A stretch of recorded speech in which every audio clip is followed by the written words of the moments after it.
오늘 우리에게 주신 하나님의 말씀은 여호수아 7장 16절로 21절 말씀입니다. 제가 받들어 보겠습니다. 이에 여호수아가 아침 일찍 일어나서 이스라엘을 그의 지파대로 가까이 나오게 하였더니 유다 지파가 뽑혔고 유다 족속을 가까이 나오게 하였더니 세라 족속이 뽑혔고 세라 족속의 각 남자를 가까이 나오게 하였더니 삽디가 뽑혔고 삽디의 가족 각 남자를 가까이 나오게 하였더니 유다 지파 세라의 증손이요 삽디의 손자요 갈미의 아들인 아간이 뽑혔더라. 그러므로 여호수아가 아간에게 이르되 내 아들아 청하노니 이스라엘 하나님 여호와께 영광을 돌려 그 앞에 자복하고 내가 행한 일을 내게 알게 하라. 그 일을 내게 숨기지 말라 하니 아간이 여호수아에게 대답하여 이르되 참으로 나는 이스라엘 하나님 여호와께 범죄하여 이러이러하게 행하였나이다. 내가 누락한 물건 중에 시나이산의 아름다운 외투 한 벌과 은 200세겔과 그 무게가 50세겔 되는 금덩이 하나를 보고 판매어 가졌나이다. 보소서 이제 그 물건들을 내가 장막 가운데 땅 속에 감추었는데 은은 그 밑에 있나이다 하더라. 아멘. 할렐루야. 오늘 또 전후자에 계신 분들과 우리 함께 이렇게 인사했으면 좋겠습니다. 우리 종료주일이니까 호산나 인사하시면서 호산나 이름의 의미가 그 호산나라는 그 뜻이 뭐냐면 주여 이제 구원하소서 이런 의미거든요. 그래서 호산나 이제 구원하소서 이렇게 인사하시죠. 호산나 이제 구원하소서. 호산나 이제 구원하소서. 네, 감사합니다. 우리 오늘 죽음에 이르는 이제 마지막 이제 시간입니다. 7번째 시간이고요. 탐욕이라는 주제를 가지고 이제 종료주일 예배로 이제 마지막 말씀을 이제 나누려고 합니다. 오늘도 여러분들과 함께 말씀에 앞서서 네덜란드 화가 예로니무르 보스의 그 7대제와 4가지 종말 그림을 마지막 이제 보여드리면서 이제 예배의 말씀을 시작합니다. 우리가 첫 번째로 나눴던 게 뭡니까? 기억을 되살리면서 첫 번째는 교만이었죠. 교만. 두 번째가 시기였습니다. 그리고 세 번째가 분노. 네 번째가 나태. 다섯 번째가 탐식. 여섯 번째가 정욕이었습니다. 여러분 다 기억하시죠? 그래서 오늘 마지막 주제가 바로 그 다음 보여주십시오. 탐욕입니다. 탐욕. 저 그림을 설명을 드리면 이렇습니다.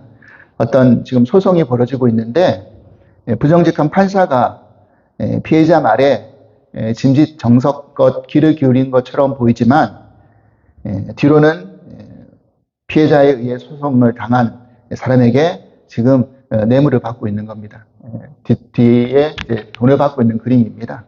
그리고 의자에 앉아있는 두 사람은 판사가 뇌물을 받고 있는 것을 보면서도 전혀 개의치 않고 본체 많지 않은 그 장면을 그림에 그려놓고 있는데 저 그림을 보면 탐욕의 모습이 어떤 것인지를 우리들에게 잘 보여주고 있는 것이죠.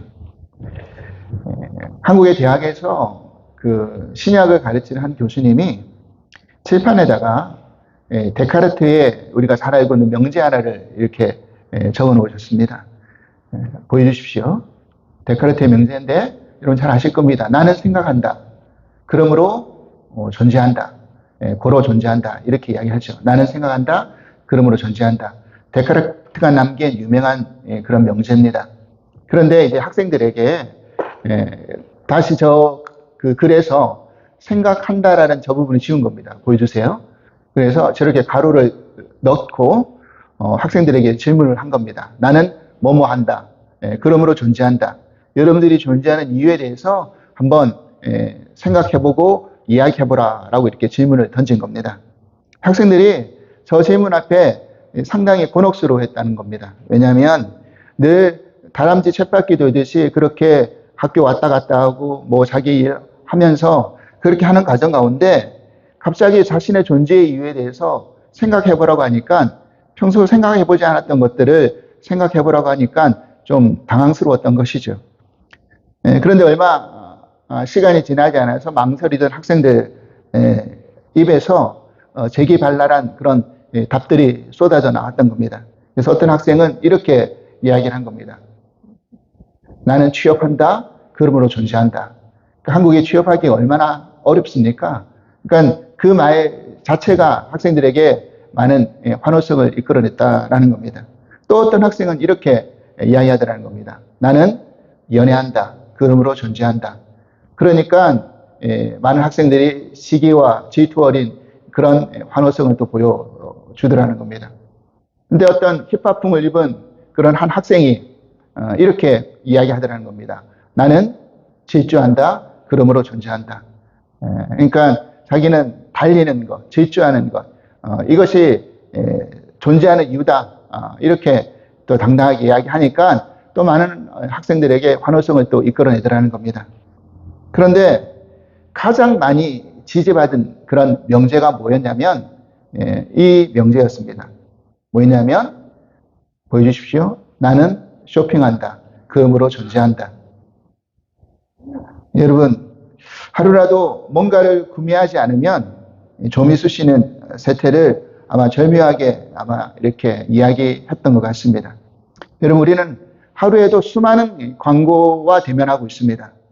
그리고 화면에 잘생긴 남자, 여자가 등장을 하고 또 중년들이 등장해서 마치 이것 구매하지 않으면 뭔가 부족한 사람인 것처럼 그리고 이거 구매하지만이 그 화면 속에 등장하는 사람처럼 될 것인 것처럼 그렇게 우리들을 막 유혹하더라는 겁니다. 그리고 그것을 못 가지면 아주 우리는 제대로 살지 못하고 있는 것처럼 이렇게 착각하게 만들어 버린다라는 겁니다. 그래서 이 교수님이 그와 같은 세태를 꼬집으면서 이렇게 마지막 정리를 하더라는 겁니다. 구매하라. 그리하면 너와 내 집이 구원을 얻으리라. 여러분 그렇습니다. 여러분 탐심은요 바로 우리가 만족하지 못하는 데서 시작하는 그런 마음입니다. 탐욕은 그렇죠. 우리는 사실 욕망의 평준화의 시대에 살고 있습니다. 남이 가지고 있는 것 나도 가져야지만이 만족하는 시대가 되었다라는 겁니다. 그래서 한 학자가 한 수학 공식을 이런 식으로 우리들에게 이야기를 해 주었습니다. 어떤 수학 공식이냐면 보여주십시오. H는 D분의 C다라는 수학 공식입니다. 그런데 저게 뭐의 약자냐면 H는 happiness, D는 desire, C는 capital이라는 겁니다. 그러니까 행복이라는 값은 분모인 desire, 분자인 capital에 좌우된다라는 겁니다. 여러분 잘 아시다시피 여러분 수학을 아실 거니까 분자의 숫자가 높아야지만이 값이 커지는 거잖아요. H 값이 커지는 거잖아요. 그래서 우리가 많이 가지면 가질수록 행복의 값이 커질 수 있다라고 이야기를 합니다. 여러분 우리가 생각해 보면 과거 우리가 20년 전이나 10년 전에 비교해서 우리는 사실 많은 것을 이미 소유하고 있습니다. 그런데 많은 것을 가졌다고는 하지만 여러분 행복하십니까? 행복의 값이 높아지셨습니까? 여러분 우리가 많이 가졌다고 생각하는데 과거에 비해서 왜 행복의 수가 높아지지 않느냐? 이유가 어디에 있느냐면 C값보다 D값이 더 크기 때문에 그렇다는 겁니다. 내가 가지고 있는 그 자본의 C보다 내가 원하는 디자이어 욕구가 더 크기 때문에 여전히 우리는 H값이 커지지가 않는 겁니다. 내 욕구를 만족시킬 수 없는 C가 있기 때문에 그것 때문에 우리는 행복하지 않다라고 생각하고 있다는 것이죠. 그래서 이것을 다시 말해서 우리가 생각해 보면 우리의 욕구를 줄이는 것이 행복의 값을 높이는 척도가 될 수 있다라고 이렇게 말씀드릴 수가 있습니다. 우리는 몇 해 전 팬데믹을 거치면서 사실 많은 고통을 겪었습니다. 그리고 지금도 그 후유증에 시달리고 있는 것도 사실입니다. 그런데 이 환경학자들이 이 팬데믹의 원인을 결국은 인간의 탐욕으로부터 시작되었다라고 이렇게 이야기를 한다라는 겁니다. 여러분, 한 환경학자가 이렇게 설명을 했는데, 우리가 예전에 1900년대에 살았을 때는 인간이 개발해서 살았던 면적이 지구의 한 14% 정도만 살고 있었다라는 겁니다. 근데 2000년대에 와서는 그 인간이 개발하고 차지한 면적이 지구의 77%를 차지하고 있더라는 겁니다. 불과 100년 만에 얼마나 많은 그 범위가 넓어졌습니까? 여러분, 이렇게 되면 어떻게 되는 것이냐? 과거에 서로 공존하며 살았던 인간과 동물 사이의 경계가 허물어져 버린 겁니다. 동물이 살아가야 할 그 땅들이 점점점 줄어들어 가게 된 것이죠. 그래서 동물들에게만 일어났던 그 바이러스들이 인간의 세계까지 들어오게 된 것이죠. 그래서 팬데믹의 원인이 바로 그런 원인이다, 이렇게 이야기를 하는 겁니다. 여러분, 이제 코로나 바이러스는요, 이제 감기 바이러스와 같은 우리의 일상이 되어버렸습니다. 그리고 더 심각한 것은 앞으로 이 코로나 바이러스보다 더 심한 것들이 더 빨리, 더 오랫동안 그렇게 우리를 위협할 것이다라는 이 경고가 결코 그냥 경고이지만 않을 거라는 그런 불안함이 우리를 엄습하고 또한 있습니다. 당장 그 인간의 탐욕 때문에 지구의 허파라고 우리가 이야기하고 있는 아마존 밀림이 얼마나 많이 파괴되고 있습니까? 그리고 우리가 지금은 너무나 일상적으로 받아들이고 있지만 그 기상이변으로 인한 자연재해 또한 결국 인간의 탐욕으로 인한 그 환경 파괴로 그런 일들이 일어나고 있다는 것을 우리는 너무너무 잘 알고 있습니다. 이런 뿐만 아니라 지금 러시아와 우크라이나가 지금 전쟁을 계속하고 있는데, 따지고 보니까 인류의 전 세대를 이렇게 펼쳐보니까 전쟁이 끝났던 그 시대가 결코 불과 몇 년 되지 않더라는 겁니다. 끊임없이 인류는 계속해서 전쟁을, 국지전이든 전체 세계전쟁이든 그렇게 전쟁이 일어나고 있었다는 것입니다. 그런데 지금 그 우크라이나와 러시아의 전쟁이 3년 이상 지금 지속되고 있는데, 그 이유 역시 한 독재자의 탐욕 때문에 그 일이 지금 계속 일어나고 있는 거 아니겠습니까?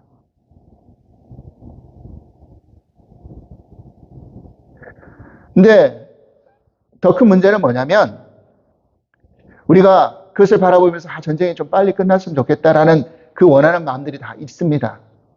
그런데 그것을 바라보는 우리 시선들은 사실은 전쟁 속에서 피해를 당하고 어려움을 당하고 있는 그 이들이 빨리 회복되고 또 그렇게 본 상태로 돌아오길 바라는 마음이 우리 한 구석엔 또 있지만, 또 한편으로는 어떤 마음들이 있느냐?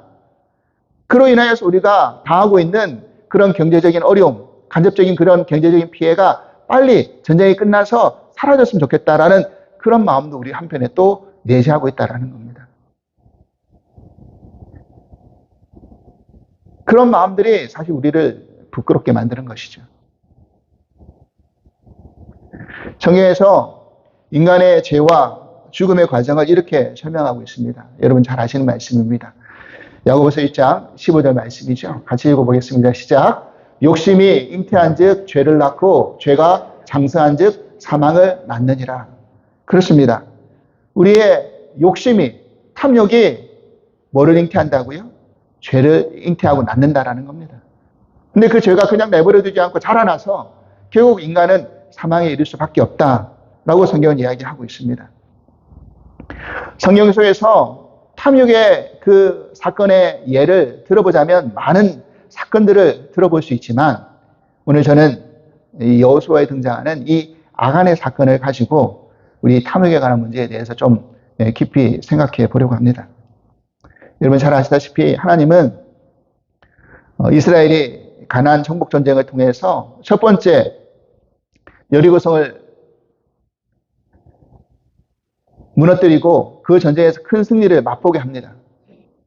그러면서 하나님이 이스라엘 백성들에게 그 전쟁의 승리 이후에 명령하신 것이 있습니다. 뭐였냐면 그 성에 있는 모든 것을 여호와께 바쳐라 라고 이렇게 명령을 하셨습니다. 그런데 바친다라는 것은 죽이다라는 그 의미와 같은 동일한 개념입니다. 왜냐하면 하나님께 무엇을 바칠 때는 산채로 바치지 않습니다. 우리가 재물을 바칠 때는 다 죽여서 그렇게 하나님께 바치잖아요. 그러니까 이 바친다라는 의미는 그 개념 속에서 뭐가 들어가 있느냐면 지금 너희들이 들어간 그 가나안 땅, 그 땅의 가치와 문화, 그것을 가지고 너희들이 살아서는 안 된다. 그래서 그 옛것을 다 죽이고 새롭게 만들어야 된다라는 그 의미에서 죽여서 바쳐라 라는 그런 의미가 있는 것입니다. 그런데 그 명령을 누가 어겼습니까? 바로 아간이라는 사람이 어겼던 겁니다. 아간은 어떤 사람이었는가? 여호수아 7장 1절에 이렇게 이야기합니다. 이스라엘 자손들이 온전히 바친 물건으로 말미암아 범죄하였으니 이는 유다지파 세라의 증손 삽디의 손자 갈미의 아들 아간이 온전히 바친 물건을 가졌습니다. 여호와께서 이스라엘 자손들에게 진노하시니라. 여러분, 여기서 지금 성경에서는 이 아간의 계보를 유다 지파의 사람, 세라의 증손, 삽디의 손자, 갈미의 아들이라고 자세하게 이렇게 소개하고 있습니다. 왜 이렇게 아간의 족보를 자세하게 소개하고 있는 걸까요? 그냥 아간이라고 하면 되는데. 그런데 다 이유가 있습니다. 여러분들 잘 아시다시피 유다 지파는 이스라엘 지파 중에서 메시아의 계보로 있는 가장 핵심적인 대표하는 지파였습니다. 그런데 이 유다라는 말, 다음 한번 보여주십시오. 이 유다라는 말의 의미가 뭐냐면 찬송하리로다라는 의미를 가지고 있습니다. 유다라는 그 이름의 의미가요. 그런데 그 다음에 세라의 증손이라고 그랬잖아요. 세라라는 의미는 어떤 의미를 가지고 있는가? 씨를 뿌리다라는 그런 의미를 가지고 있습니다. 세라는요.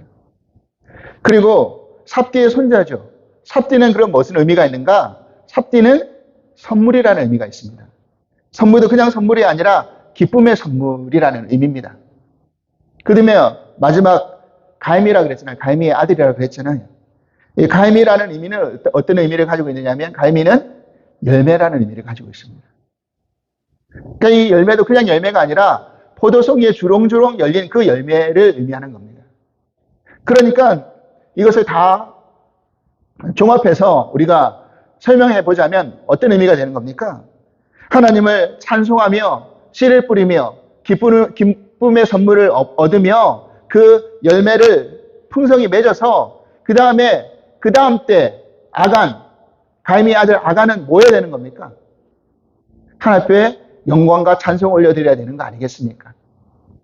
그러니까 찬송하고 씨를 뿌리고 기쁨의 선물을 얻고 열매를 풍성히 맺으면 그 열매를 맺은 것에 대해서 하나님 앞에 찬송하고 영광을 올려드려야 되는 게 아간의 역할이었는데 여러분 아간의 이름의 의미가 뭐냐면 이스라엘을 괴롭게 하는 자라는 의미가 있습니다.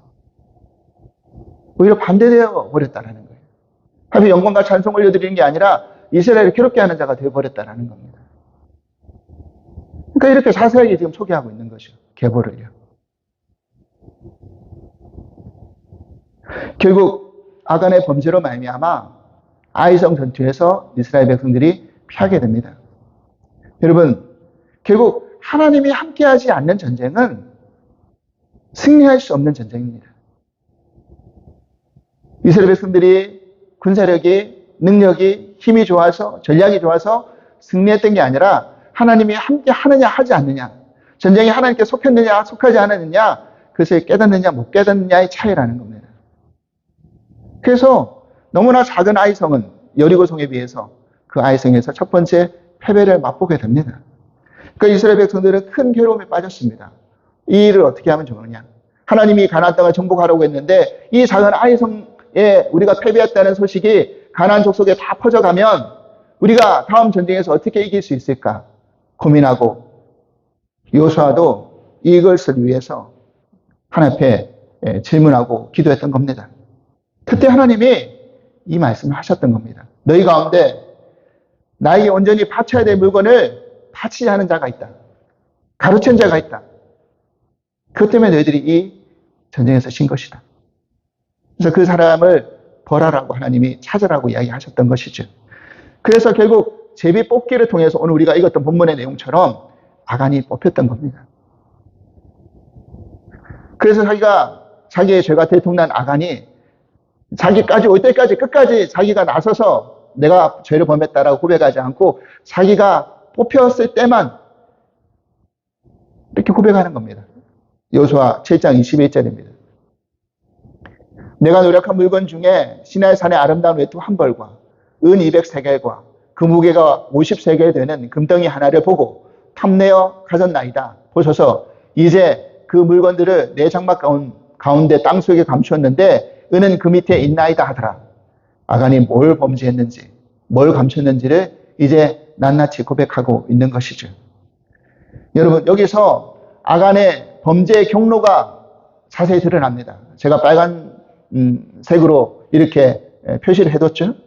뭐라고 했습니까? 처음에는 보았다라는 겁니다. 그 다음에는 탐이 내었다는 겁니다. 그 다음에는 가졌다라는 거예요. 네, 여러분 이게 어디서 많이 본 장면 아닙니까? 비슷한 장면 떠오르지 않습니까?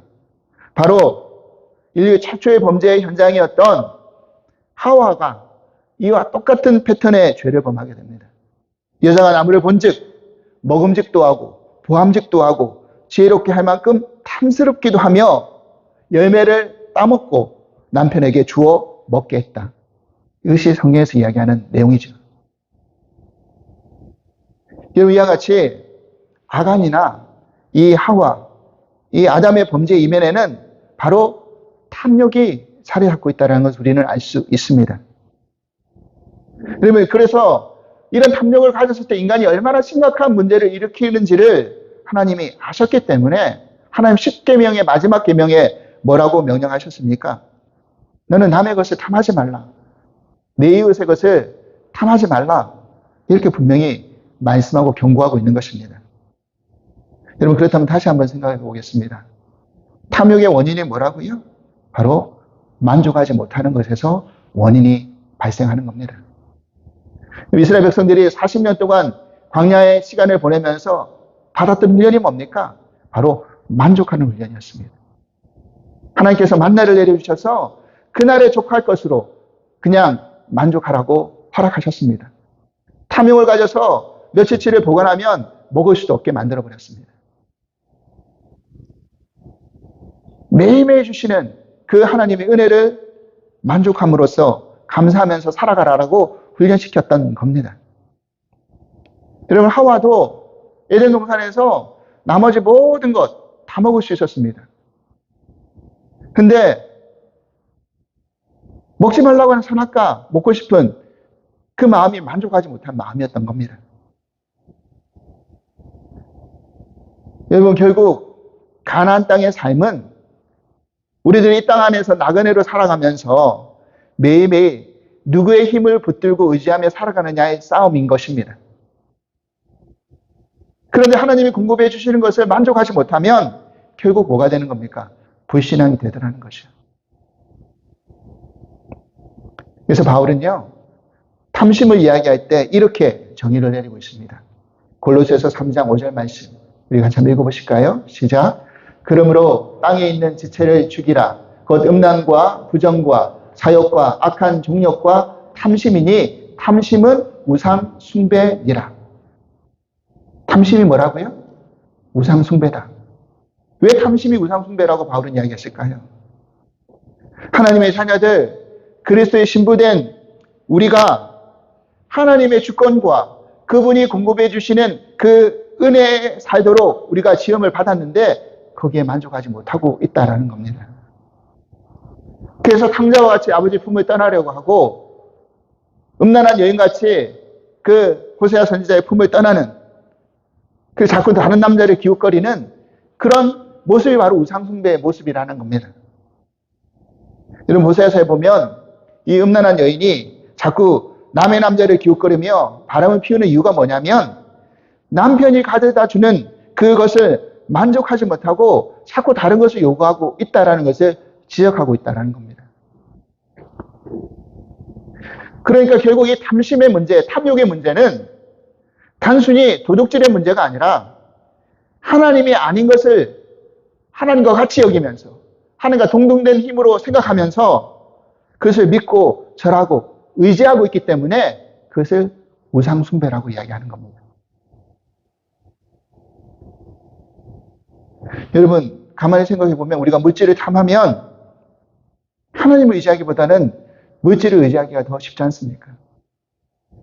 물질이 신이 되고 그것이 만몬이 되어서 하나님 자리를 대신 하게 됩니다.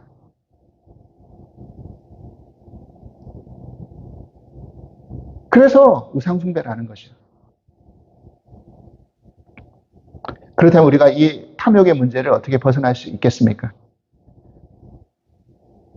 먼저는요, 우리가 자족하기를 배워야 된다는 사실입니다.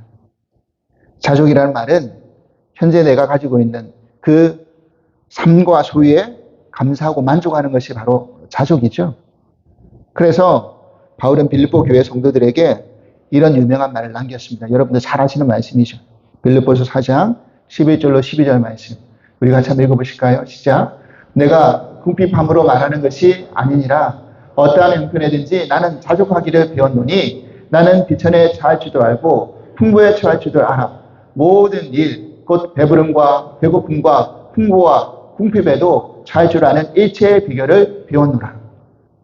여러분, 바울은 어떤 형편에서도 자족하기를 배웠다라고 고백합니다.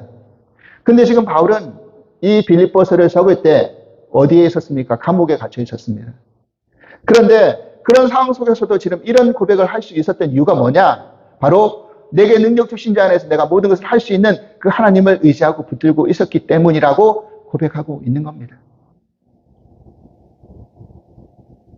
여러분, 그렇습니다. 바로 자족의 비결은 내가 하나님 붙들고 의지하는 그것이 바로 자족의 비결이라는 겁니다. 우리가 아굴의 기도에 대한 부분을 나눌 때 아굴이 평생에 두 가지를 기도했는데 뭘 기도했습니까? 가난하게도 부하게도 하지 말라라고 기도했다고 했잖아요. 부해졌을 때는 하나님 잊어버릴까 싶어서 그런 것이었고, 가난했을 때는 내가 도둑질함으로 하나님 욕되게 할까 싶어서 그랬다라고 고백하고 있습니다.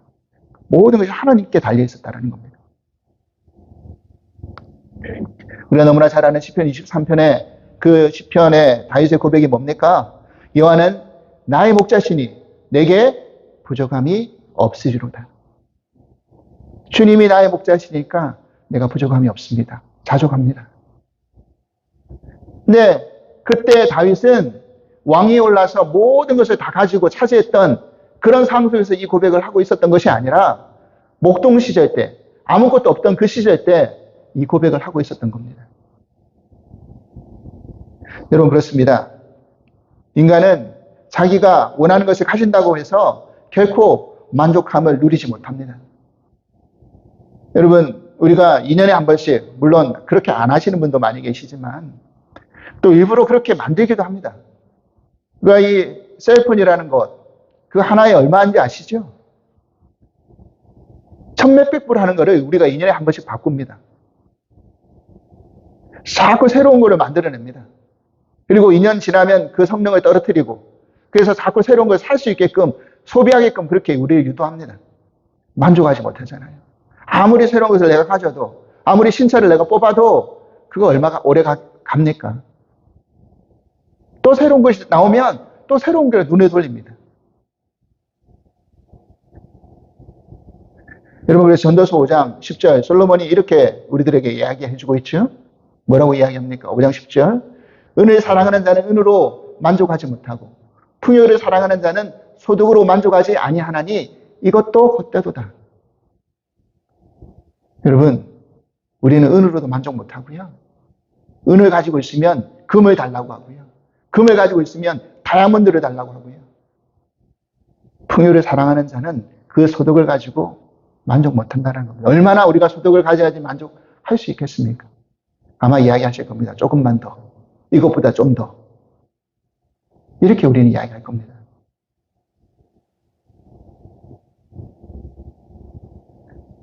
세상의 모든 물질과 모든 것을 가졌던 솔로몬의 마지막 고백도 결국 헛되다라고 고백하고 있는 이유가 바로 여기에 있는 겁니다.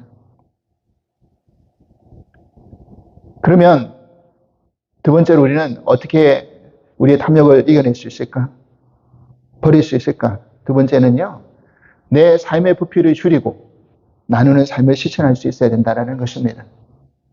여러분, 요즘 미니멀 라이프라는 그런 삶의 그 양태들이 많이 유행하고 있습니다. 많이 아실 겁니다. 근데 우리가 우리 집을 보더라도 이고지고 사는 것이 너무너무 많습니다. 버리지 못하고 이고지고 사는 것이 너무나 많습니다. 나중에 우리가 이사 갈 때 보면요, 이거 어디 있는지 몰라서 못 사용하고 또 새로운 걸 사고, 그리고 하나도 사용하지 못하고 버리는 것도 수두룩합니다. 이번 6월 달에 우리 작년처럼 러메지 세일을 하면서 우리 선교지를 돕는 그 목적으로 이번에는 할 건데, 여러분 집에 이고지고 있는 거 이번에 많이 내놓으십시오. 그거 다 버릴 겁니다. 사용 못하는 그냥 내가 2년, 1년 사용 안 한 거면 사용 안 하는 겁니다. 그냥 여러분 그거 나누는 거 좋습니다.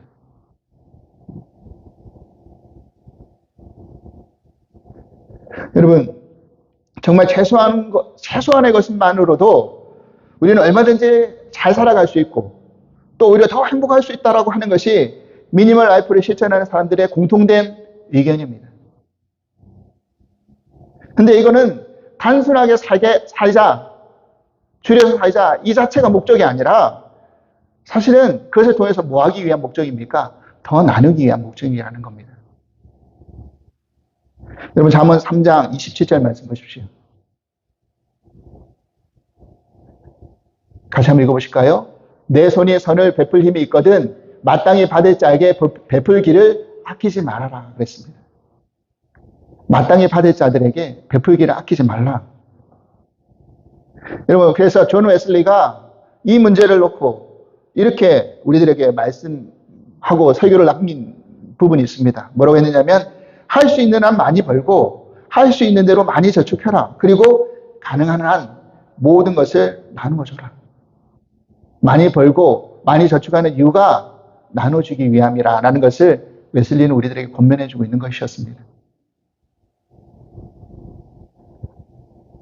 어떻게 보면 이 나누는 행위는 버리는 행위가 아니라 오히려 쌓아가는 행위일 수도 있다는 겁니다. 여러분 잠언 11장 24절에 이런 말씀이 있어요. 같이 한번 읽어보실까요? 시작. 흩어 구제하여도 더욱 부하게 되는 일이 있나니 과도히 아껴도 가난하게 될 뿐이니라. 여러분 구제하여도 더욱 부하게 된다는 겁니다. 왜 그렇습니까? 여러분도 아시겠지만 우리가 나누면 나눌수록 우리 것이 궁핍해지고 부족해지는 것이 아니라 더 채워지는 것을 여러분 많이 경험해 보셨을 겁니다. 오히려 여유가 없으실 것 같은데 반대로 여유가 넘쳐납니다. 하나님이 더 많은 것들을 채워주시더라고요. 우리가 하나님 앞에 예물을 드리는 것도 마찬가지입니다. 헌금을 하는 것도 마찬가지입니다. 하나님께서 더 채워주시더라고요. 아끼는 것이 아끼는 게 아닙니다. 여러분 아시죠? 결국 모든 것이 하나님이 주인이시라는 걸 우리가 인정하는 의미에서 우리가 하나님 앞에 예물을 드리는 거지 않습니까? 그러면 하나님이 더 열어서 허락하시기도 하고 그걸 아낀다고 하면 더 닫아서 부족하게도 만드시더라는 겁니다.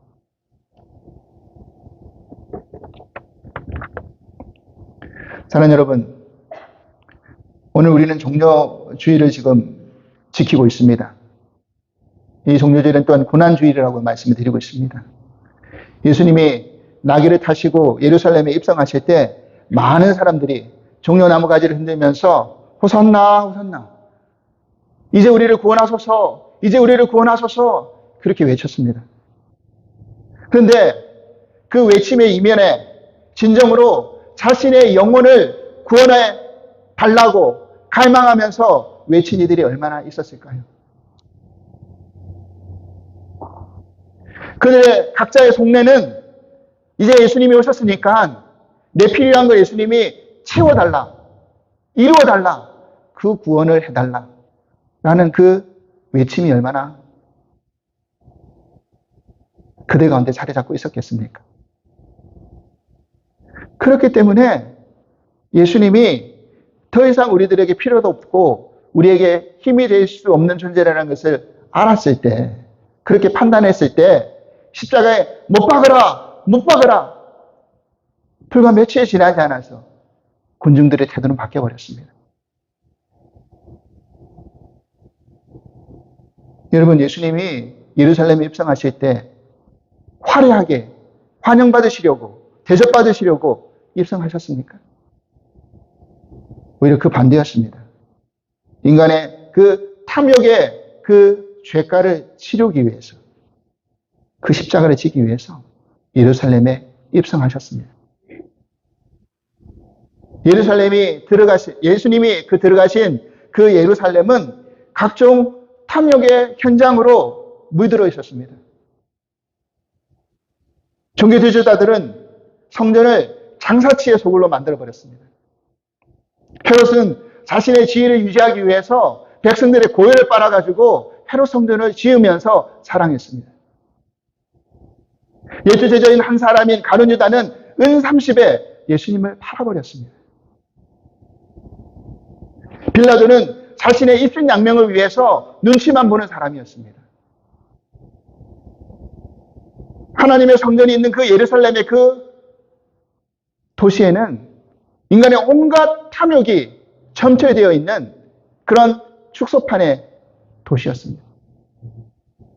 그곳에 예수님이 지금 나귀를 타시고 십자가를 지기 위해서 입성하신 겁니다. 사랑하는 여러분, 내일부터 고난주간이 시작이 됩니다. 이 한 주간, 고난주간, 한 주간이라 할지라도 우리가 우리 욕심 좀 내려놓고 절제하면서 조금 더 우리가 경건한 모습으로 살아갈 수 있기를 바랍니다. 새벽도 깨우시고 좀 더 많이 기도하시고 우리가 서두에 그 신학자가 이야기했던 그 내용처럼 만약 그 질문 앞에 우리가 선다면 우리는 뭐라고 이야기할 수 있겠습니까? 나는 무엇 때문에 존재하는 겁니까? 우리는 무엇 때문에 존재하는 겁니까? 나는 주님만으로 만족한다. 그러므로 존재한다. 이 고난주간 이것이 우리들의 고백이 될 수 있기를 간절히 바랍니다. 그래서 진정으로 기쁨과 소망의 부활절을 우리가 준비하고 예비하는 그런 이 고난주간이 될 수 있기를 주님으로 간절히 축원해 드립니다. 성경 구절 마지막 한 구절 읽고 말씀 마무리 짓겠습니다. 누가복음 12장 15절 말씀입니다. 같이 읽으실까요? 시작. 그들에게 이르시되 삼가 모든 탐심을 물리치라. 사람의 생명이 그 소유에 넉넉한 데 있지 아니하리라 하시고. 아멘.